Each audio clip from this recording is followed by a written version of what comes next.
वैशेषिक दर्शन। न्याय दर्शन के बाद नाम आता है वैशेषिक दर्शन। यूं तो न्याय दर्शन के जुड़वा दर्शन के रूप में विख्यात है, किंतु इसका नाम न्याय दर्शन के बाद लिया जाता है। न्याय दर्शन, उसके बाद वैशेषिक दर्शन। फिर भी ये न्याय दर्शन से बहुत प्राचीन दर्शन है। कुछ लोगों का मानना है कि ये बौद्ध दर्शन और जैन दर्शन से भी प्राचीन है। यदि वैशेषिक नामकरण का कारण देखें तो इस दर्शन का यह वैशेषिक नाम क्यों पड़ा, यह कहना विवादास्पद है। कुछ कहते हैं कि विशेष को एक पदार्थ मानने के कारण इसे वैशेषिक कहा गया। कुछ यह भी कहते हैं कि पदार्थों के विशेष तत्व को महत्व देने के कारण यह वैशेषिक कहा गया। कुछ यह कहते हैं कि सांख्य आदि दर्शनों से विशिष्ट होने के कारण ये वैशेषिक कहलाए। वैशेषिक का महत्व विद्वान मंडली के एक श्लोक से स्पष्ट होता है। कणादम पाणिनीयम च सर्वशास्त्रोपकारम। कणाद का वैशेषिक दर्शन और पाणिनि का व्याकरण सब शास्त्रों में उपकारक है। निश्चय ही वैशेषिक के पदार्थ विचार का प्रभाव परवर्ती दर्शनों पर स्पष्ट रूप से पड़ा है। यदि हम प्रवर्तक की बात करें तो वैशेषिक दर्शन के प्रवर्तक महर्षि कणाद माने जाते हैं। कहते हैं कि ये बड़े संतोषी थे, इतने ज्यादा संतोषी थे कि खेतों में चुने गए अनाज के कण बच जाते हैं, उन्हीं कणों को लाकर अपना जीवन यापन करते थे। संभवतः इसीलिए वे कणाद कहे गए। उनका असली नाम उलूक बताया जाता है। इसी नाम के कारण उनका दर्शन औलूक के दर्शन कहा गया। जैसा अभी तक हमने हर एक दर्शन में श्रवण किया कि उनका लक्ष्य क्या है, यदि कुछ है तो उसका गंतव्य क्या है। अन्य भारतीय दर्शनों के समान वैशेषिक दर्शन का लक्ष्य भी मोक्ष की प्राप्ति का मार्ग खोजना है, क्योंकि वैशेषिक दर्शन मानता है कि धर्म के ज्ञान से जीवात्मा मोक्ष की प्राप्ति करती है, जिससे यथार्थ ज्ञान, अभ्युदय और निश्रेयस मोक्ष की सिद्धि हो, वही धर्म है। इस धर्म का प्रमाण वेदों को माना गया है। इस तरह वेदों की प्रामाणिकता स्वीकार कर वैशेषिक दर्शन आस्तिक बनता है। फिर बताते हैं कि द्रव्य आदि 6 पदार्थों के ज्ञान को मोक्ष प्रदाता धर्म कहा गया। इसकी थोड़ी व्याख्या करें यदि तो 6 पदार्थ। सामान्यतया पदार्थ से हमारा तात्पर्य भौतिक पदार्थ से होता है, किंतु वैशेषिक दर्शन के पदार्थ में भौतिक पदार्थ के अतिरिक्त भी बहुत कुछ है। इसमें दृश्य, अदृश्य, भौतिक, अभौतिक, इस तरह चराचर जगत, यहाँ तक कि गुण, कर्म, सामान्य, विशेष, संबंध, अभाव तक आ जाते हैं। वैशेषिक दर्शन में पदार्थ का अर्थ है वह जिसका अर्थ शब्द शाब्दिक अर्थ भी हो। पद है अर्थ, यानी पद अर्थ पदार्थ। निश्चय ही इस परिभाषा के अनुसार पदार्थ अति व्यापक पद है। इसमें वह सब कुछ आ जाता है जिसे हम नाम दे सकते हैं, चाहे वह वस्तु हो या व्यक्ति हो। जिसको हम नाम दे सकते हैं वह सब इसमें आ जाता है। हम अनगिनत वस्तुओं को नाम दे सकते हैं, कोई सीमित नहीं है नाम देने की वस्तु। प्रत्येक वस्तु को कुछ नया नाम दे सकते हैं। इसीलिए जब नाम सीमित नहीं है तो पदार्थ भी सीमित नहीं है, पदार्थ भी अनगिनत होंगे। किंतु फिर भी वैशेषिक दर्शन में इन अनगिनत पदार्थों को 7 मुख्य कोटियों में रखा गया है, अर्थात पदार्थों के 7 प्रकार बताए गए हैं। पहला द्रव्य, दूसरा गुण, फिर कर्म, सामान्य, विशेष, समवाय और अभाव। वैशेषिक सूत्र में इनमें से केवल प्रथम 6 पदार्थों का उल्लेख है, अंतिम अभाव का। इसे बाद में जोड़ा गया है। वैशेषिक दर्शन में द्रव्य आदि ये 6 पदार्थ भाव पदार्थ कहे गए हैं। भाव, पहला नाम बताया द्रव्य, तो हम पहले द्रव्य को समझेंगे। द्रव्य क्या है? इसके बिना गुण और कर्म अस्तित्व रख ही नहीं सकते। जैसे यदि हाथ ना हो तो लिखने की क्रिया कैसे संभव होगी? इसीलिए वैशेषिक दर्शन कहता है कि द्रव्य वह है जो गुण और क्रिया का आधार है, यानी उनका आश्रय स्थल। वैशेषिक सूत्र में द्रव्य को अपने सावयव कार्यों का समवायी कारण भी कहा गया है। समवायी कारण किसे कहते हैं, इसे हम एक उदाहरण द्वारा समझेंगे। जैसे कपड़ा यानी पट एक द्रव्य है। कपड़े के निर्माण में प्रयुक्त तंतु अर्थात धागा इसके अवयव है। कपड़ा इन्हीं तंतुओं से मिलकर बना है और तंतु के नष्ट होने पर कपड़ा भी नष्ट हो जाता है। इस तरह तंतु कपड़े का नित्य कारण है, इसे समवायी कारण कहते हैं। और इसी तरह द्रव्य वह है जो गुण और क्रिया का आधार हो तथा अपने अवयवों का समवायी कारण हो। द्रव्य की बात की तो द्रव्य भी 9 प्रकार के बताए। द्रव्य में पृथ्वी, जल, तेज, वायु, आकाश और काल, दिक्, आत्मा और मन।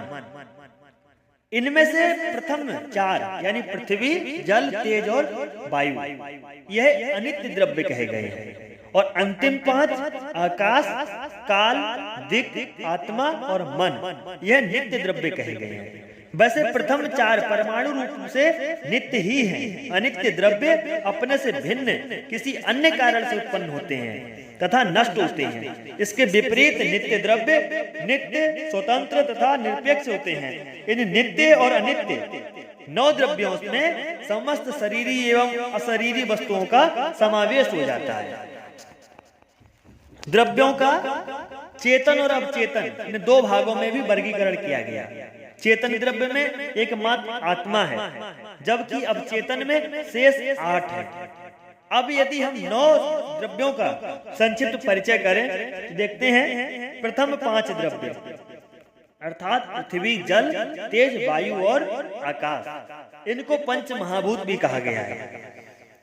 समस्त भौतिक जगत के मूल में ये पंच महाभूत ही कार्यरत रहते हैं। महाभूतों का यह वर्गीकरण वैशेषिक दर्शन में ज्ञानात्मक आधार पर किया गया है। हमारी 5 ज्ञानेंद्रियां हमें इनका ज्ञान देती हैं और 5 इंद्रियां द्रव्य के अलग अलग गुण को पकड़ती हैं। पहला पृथ्वी।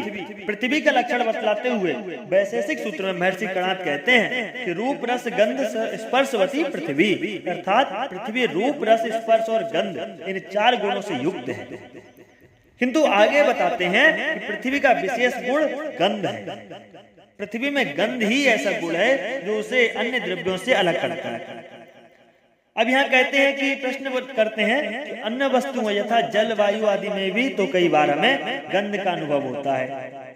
तो वैशेषिक दर्शन कहता है कि इनमें जो पृथ्वी का अंश घुल मिल जाता है तभी गंध का गुण आता है। जैसे गंदा पानी इसीलिए महकता है क्योंकि उसमें पृथ्वी का अंश सम्मिलित रहता है। वायु भी तभी महकती है जब वह पृथ्वी से उत्पन्न फूल आदि की महक लेकर बहती है, अर्थात पृथ्वी के कणों के कारण ही सुगंध का साम्राज्य होता है। दूसरा बताया जल। वैशेषिक के अनुसार रूप, रस और स्पर्श ये जल के गुण हैं। वैसे जल का विशेष गुण रस बताया गया है। इसका स्वाभाविक रूप शुक्ल, स्वाभाविक रस मधुर और स्वाभाविक स्पर्श शीतल है। यदि जल इसके विपरीत है तो इसका मतलब है कि उसमें अन्य भूतों के गुण मिले हुए हैं। जैसे यदि जल गर्म है तो इसका मतलब है कि तेज का गुण उसमें आ गया। अब तेज क्या है? तेज के विषय में कहा गया है तेजो रूप स्पर्शवत, अर्थात तेज यानी अग्नि। अग्नि में रूप और स्पर्श का गुण है। वैसे तेज का विशेष गुण रूप है। तेज का रूप शुक्ल और स्पर्श उष्ण होता है। फिर बताया वायु। वायु के विषय में कणाद कहते हैं स्पर्शवान वायु, अर्थात वायु स्पर्श के गुण वाली है। वायु में रूप नहीं होता, इसलिए वह दिखाई नहीं देती, न उसमें गंध रस होता है। इस तरह इनमें से एक भी गुण नहीं होता। स्पर्श से ही हम उसका अनुमान करते हैं। अन्य तीन भूतों के समान इसका प्रत्यक्ष नहीं होता। वायु के चलने पर, तृण या धूल के ऊपर उठने पर ही इसका अनुमान लगाया जाता है या इसका अनुभव होता है। फिर बताया आकाश। आकाश के बारे में कहा गया है, ते आकाशे न विद्यते, अर्थात रूप, रस, गंध और स्पर्श ये गुण आकाश में नहीं रहते। यदि ये नहीं रहते तो कौन सा गुण रहता है? आकाश का गुण है शब्द। शब्द पृथ्वी, जल, तेज, वायु का गुण नहीं है। तो मानना पड़ेगा ये आकाश का गुण है। आकाश नित्य, विभु एवं सर्वव्यापक है। इसका प्रत्यक्ष संभव नहीं है, किंतु अनुमान से इसके अस्तित्व की सिद्धि होती है। यह वायु के समान नित्य है। अन्य भूतों से इसकी विशेषता यह है कि यह अविभाज्य है। जैसे अन्य भूत परमाणु रूप में भी रहते हैं, यह परमाणु रूप में नहीं रहता। अन्य भूत परमाणु रूप में नित्य और कार्य रूप में अनित्य होते हैं। परमाणुओं तथा अन्य द्रव्यों की भिन्न भिन्न मिलावट से संसार के पदार्थ बनते हैं। पंच भूतों के पश्चात वैशेषिक दर्शन में जिन दो द्रव्यों की चर्चा की गई वे दिक् और काल, ये दोनों ही आकाश के समान अगोचर, एक नित्य तथा सर्वव्यापी है। इसका ज्ञान हमें अनुमान से होता है, ये प्रत्यक्ष गम्य नहीं है। वैशेषिक सूत्र में काल का लक्षण बताया गया, पहले और बाद, एक साथ, देर और शीघ्रता आदि काल के लक्षण है जो दो साथ में रहे। पहले और बाद, जल्दी और लेट, भूत, भविष्य और वर्तमान, ये तीन अलग अलग काल नहीं, अपितु एक ही काल के अलग अलग विभाग हैं। काल एक ही है, अन्य नहीं। एक काल है, उसी का अलग अलग विभाग है। जैसे हॉस्पिटल एक होता है, उसमें डॉक्टरों के विभाग अलग अलग होते हैं, उसी प्रकार काल एक है और विभाग अलग अलग। वैशेषिक दर्शन में पंचभूतों तथा देश काल के पश्चात नव द्रव्यों के शेष दो द्रव्य बचते हैं, आत्मा और मन। आत्मा और मन ये दोनों ही शरीरबद्ध होते हुए भी शरीर से पृथक नित्य द्रव्य हैं।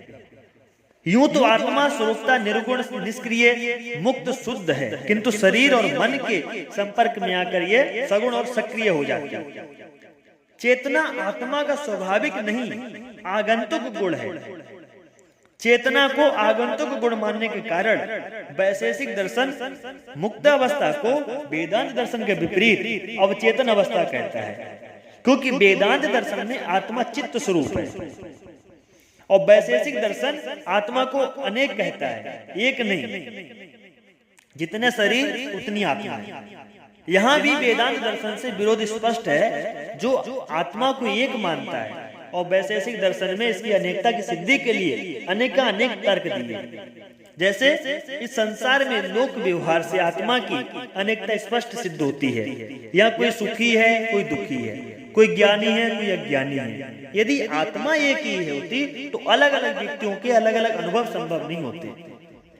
यदि आत्मा एक ही होती तो एक के जन्म या मोक्ष से दूसरे का जन्म या मोक्ष संभव हो जाता है, किंतु ऐसा नहीं होता। इससे सिद्ध होता है कि आत्मा एक नहीं, अनेक है। फिर मन की बात की, आत्मा के समान मन को भी वैशेषिक दर्शन में अनेक कहा गया है। प्रत्येक जीव के साथ एक मन होता है जो आत्मा का सहायक होता है। वास्तविकता आत्मा को समस्त प्रकार का ज्ञान किसी मन की सहायता से ही होता है। आत्मा इंद्रिय तथा बाहरी विषयों के रहने पर भी हमें ज्ञान की प्राप्ति तब तक नहीं हो सकती जब तक कि आत्मा के सहायक के रूप में मन उपस्थित न हो। आत्मा मन की सहायता से अंतर और बाहरी दोनों जगत का ज्ञान प्राप्त करती है। वैशेषिक दर्शन में सुख दुख का ज्ञान प्राप्त कराने वाला मन एक मात्र अंतर इंद्रिय माना गया है। सुख आदि के प्रत्यक्ष ज्ञान के साधन अंतःकरण को मन कहते हैं। यह मन की परिभाषा है। मन अणुरूप भी कहा गया है। इसीलिए एक बार यह एक ही इंद्रिय के साथ संबंध होता है। वैशेषिक दर्शन में मन को अचेतन कहा है, क्योंकि यह ज्ञान का साधन है, कर्ता नहीं, कर्ता आत्मा है। जो चेतन है, यदि मन को भी चेतन माने तो शरीर में दो चेतन तत्व हो जाएंगे, जिससे कार्य संचालन में बाधा होगी। मन अवचेतन सिद्ध होता है। उसके बाद कर्म की बात की। वैशेषिक दर्शन में 7 पदार्थों की श्रृंखला का तीसरा पदार्थ कर्म है, जो गुण के समान ही अपना स्वतंत्र अस्तित्व नहीं रखता, बल्कि द्रव्य पर ही आश्रित रहता है। किंतु गुण और कर्म में अंतर यह है कि गुण द्रव्य का स्वाभाविक धर्म है, इसलिए वह सदैव द्रव्य में उपस्थित रहता है, जबकि कर्म प्रयत्न पूर्वक द्रव्य में कुछ समय के लिए प्रकट होता है। इसे हम यूं ही भी कह सकते हैं कि गुण द्रव्य का स्थायी स्वरूप है, जबकि कर्म क्षणिक स्वरूप है। जैसे गुरुत्व शरीर का एक गुण है जो सदैव शरीर के साथ लगा रहता है, जबकि गिरना शरीर से लगी एक क्रिया है जो किसी क्षण हो सकती है। शरीर किसी क्षण इस क्रिया से विरक्त हो सकता है, पर गुरुत्व से कभी विरक्त नहीं हो सकता। कर्म को गति भी कहा गया, यही द्रव्य के संयोग और विभाग का कारण है। फिर सामान्य, इस संसार में हमें असंख्य पदार्थ दृष्टिगोचर होते हैं। इस असंख्य पदार्थ में कुछ एक दूसरे से सर्वथा भिन्न तो कुछ एक दूसरे से समान, समानता के लिए ही दिखाई देते हैं। पदार्थ में समानता का यह गुण ही उन्हें कोटि में लाता है। जैसे राम, श्याम, सीता, ये सब अलग अलग मनुष्य हैं, किंतु इनमें कुछ सामान्य विशेषता है, जिसके कारण हम इन्हें समान एक जैसा कोट का मानते हैं। इनकी सामान्य विशेषता मनुष्यत्व है। इस तरह मनुष्यत्व एक सामान्य है, इसी तरह विभिन्न इकाइयों में गोत्व एक सामान्य है। वैशेषिक दर्शन इस सामान्य का अपना स्वतंत्र अस्तित्व मानता है, इसलिए वह इसे भी पदार्थ का नाम देता है। भारतीय दर्शन में बौद्ध दर्शन यह वैशेषिक के पूर्णतः विपरीत कहता है कि सत्ता केवल विशेष की होती है, सामान्य की कोई सत्ता नहीं होती। इन दोनों के मध्य जैन और अद्वैत वेदांत सामान्य की सत्ता तो मानते हैं, पर उसे वस्तुओं से पृथक नहीं, उसी में निहित मानते हैं। ये वस्तुओं का आंतरिक स्वरूप है, जिसे बुद्धि ग्रहण करती है। फिर बताया कि विशेष, वैशेषिक दर्शन में विशेष एक ऐसा पदार्थ है जो विशेष के सामान्य अर्थ से अलग अपना विशिष्ट अर्थ रखता है।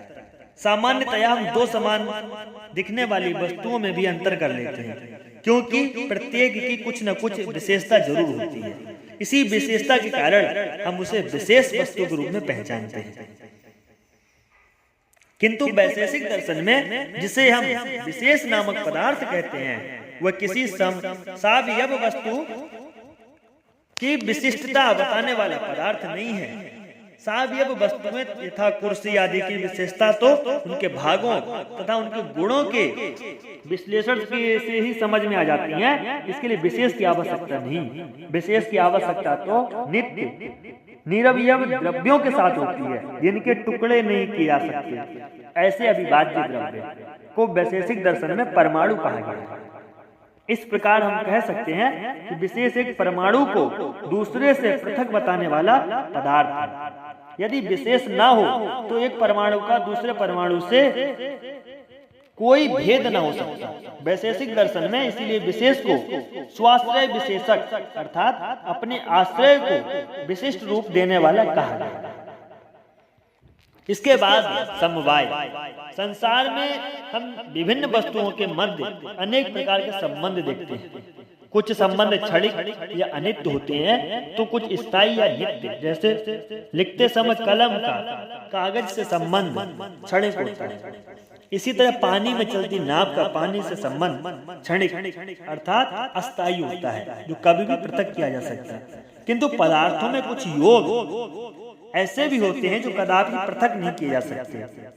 यदि इन्हें पृथक करने की कोशिश की गई तो कम से कम एक अवश्य नष्ट हो जाता है। जैसे तंतु और कपड़ा, धागा और कपड़ा, अथवा मिट्टी और घड़े का संबंध। कपड़े से तंतु को अलग करने पर तंतु भले बच जाए, पर कपड़ा अवश्य नष्ट हो जाएगा। इसी तरह घड़े से मिट्टी को अलग करने पर घड़ा जरूर नष्ट हो जाएगा। प्रथम प्रकार के संबंध को संयोग संबंध कहते हैं, दूसरे प्रकार के संबंध को समवाय संबंध कहते हैं। ये समवाय संबंध ही वैशेषिक दर्शन का छठवां पदार्थ है। यह संयोग को युत सिद्ध संबंध और समवाय को अयुत सिद्ध कहा गया है। समवाय नित्य संबंध कहा गया है। अवयवों का अवयवी से गुण का एक द्रव्य से सामान्य का समवाय नित्य संबंध कहा गया है। सामान्य का व्यक्ति से तथा विशेष का नित्य द्रव्य से नित्य संबंध होता है, इसीलिए इनका संबंध समवाय संबंध कहलाता है। फिर अभाव की बात की है। हम पूर्व में उल्लेख कर चुके कि महर्षि कणाद ने केवल 6 पदार्थ माने थे। इस 7वें अभाव को उन्होंने स्वतंत्र पदार्थ की संज्ञा नहीं दी, किंतु बाद के आचार्यों ने अभाव को भी एक पदार्थ माना है। इसका कारण बताते हुए कहते हैं, यद्यपि विद्यमान वस्तुओं के लौकिक वर्गीकरण के लिए अभाव रूपी किसी स्वतंत्र पदार्थ की आवश्यकता नहीं है, तो विश्व की तार्किक व्याख्या के लिए निषेध का विचार जरूरी है। जब वैशेषिक ने अपने क्षेत्र का विस्तार किया और अनुभव का पूर्ण रूप से सामंजस्य पूर्ण व्याख्या करने का प्रयत्न किया, तो उसने अभाव रूपी एक पदार्थ का विकास किया। अभाव नास्तिक शब्द का बोधक है। जैसे रात्रि में आकाश में सूर्य का न होना अथवा घड़े में पानी का न होना अभाव। अभाव हमेशा भाव सापेक्ष होता है।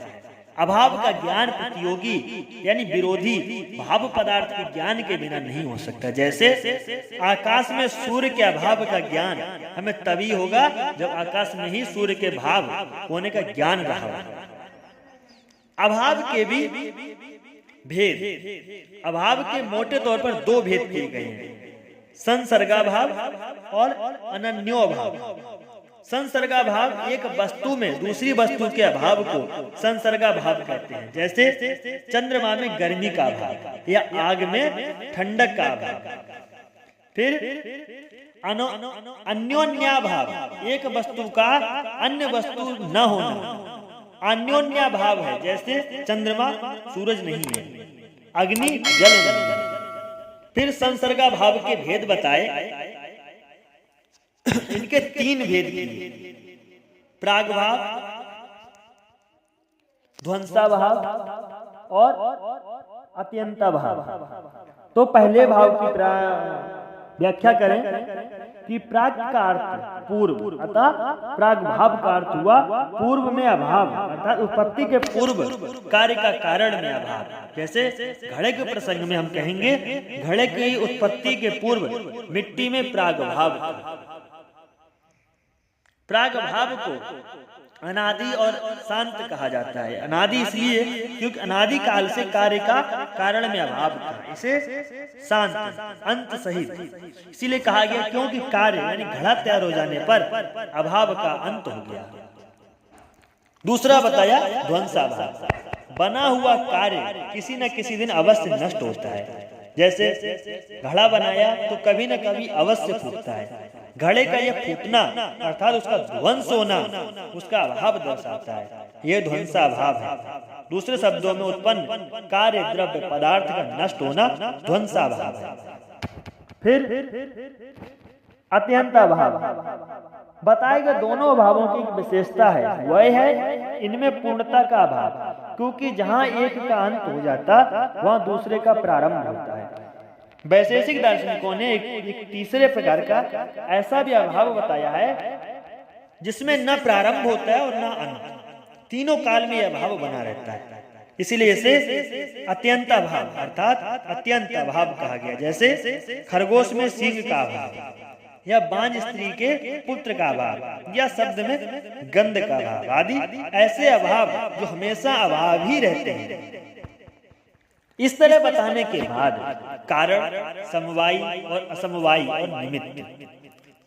सामान्यतः किसी कार्य के 2 कारण स्वीकार किए जाते हैं, उपादान कारण और निमित्त कारण। जैसे अभी घड़े की बात की, घड़े के प्रसंग में मिट्टी उपादान कारण है और कुमार निमित्त कारण है, किंतु वैशेषिक दर्शन में समवायी और असमवायी और निमित्त 3 प्रकार कारण बताए गए हैं। यहाँ समवाय को भी एक पदार्थ माना गया है, इसलिए 3 कारण माने गए। पहले हम समवाय कारण की बात करें। समवाय संबंध यानी नित्य संबंध होता है, जो दो ऐसे पदार्थ के मध्य होता है जिन्हें पृथक नहीं किया जा सकता। जैसे घड़े और मिट्टी के मध्य संबंध।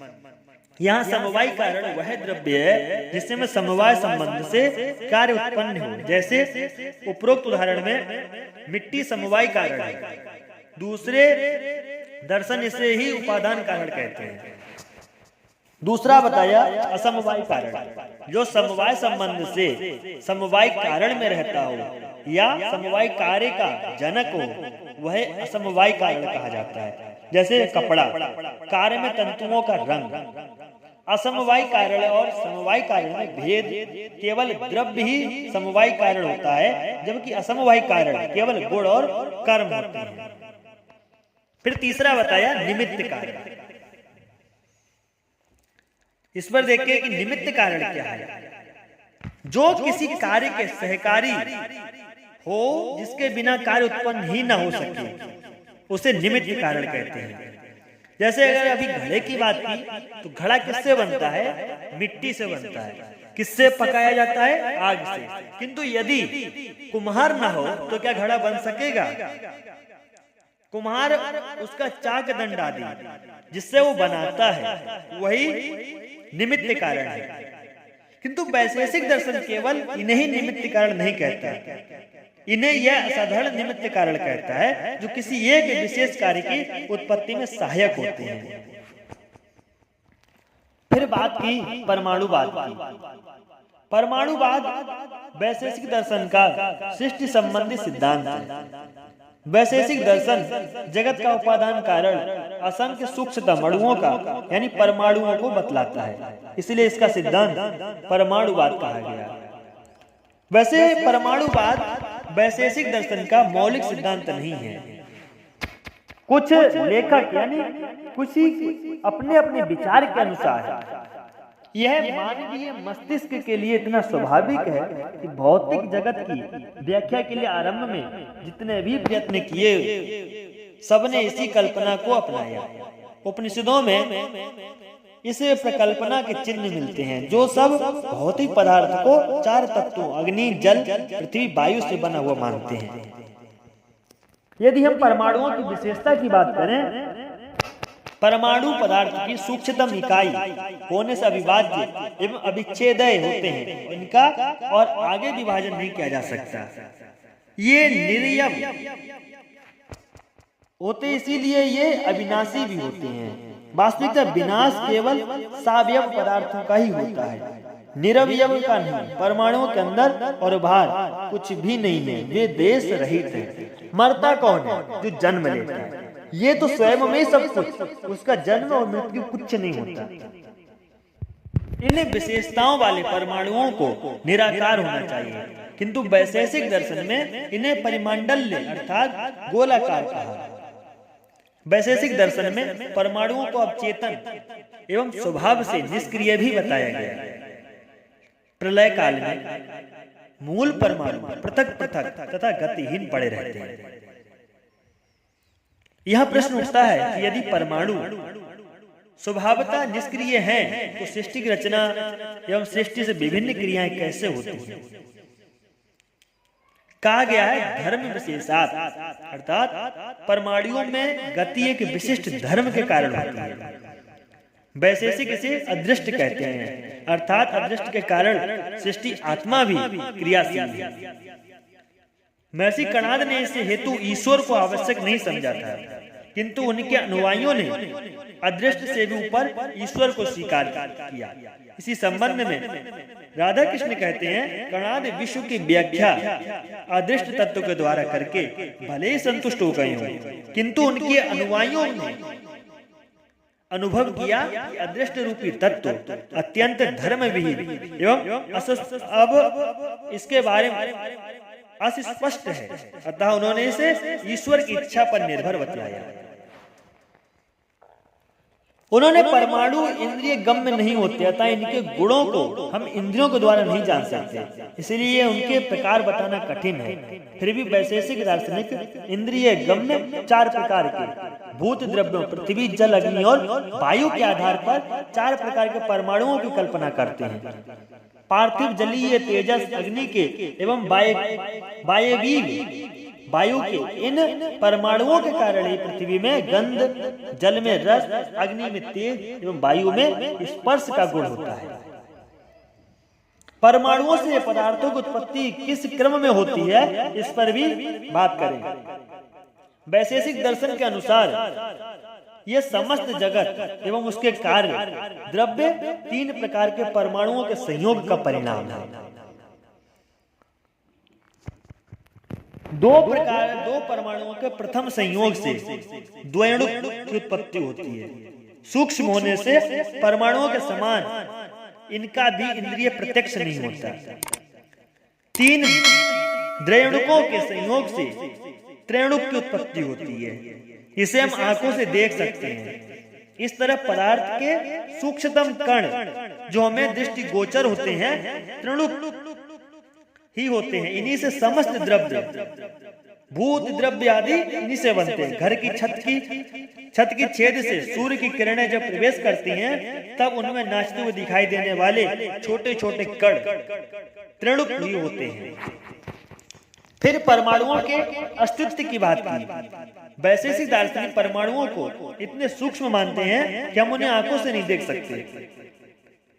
यहाँ प्रश्न उठता है कि आखिर वे हैं ही हैं, ये हम कैसे कह सकते हैं? यदि हम उनको देख नहीं सकते तो हम कैसे माने कि वह हैं? यहाँ उनके अस्तित्व का प्रमाण क्या है? वैशेषिक अनुमान प्रमाण प्रस्तुत करते हैं। वे कहते हैं कि सभी प्रत्यक्ष गम्य पदार्थ अवयव युक्त होते हैं, जैसे कपड़े के अवयव तंतु हैं तथा घड़े का अवयव मिट्टी है। हम इन अवयवों के भी अवयव तथा उनके भी अवयव की कल्पना कर सकते हैं, किंतु कहीं न कहीं हमें इन अवयवों की धारा को विश्राम देना होगा। अंतिम अवयव निरवयव होगा, यही परमाणु है।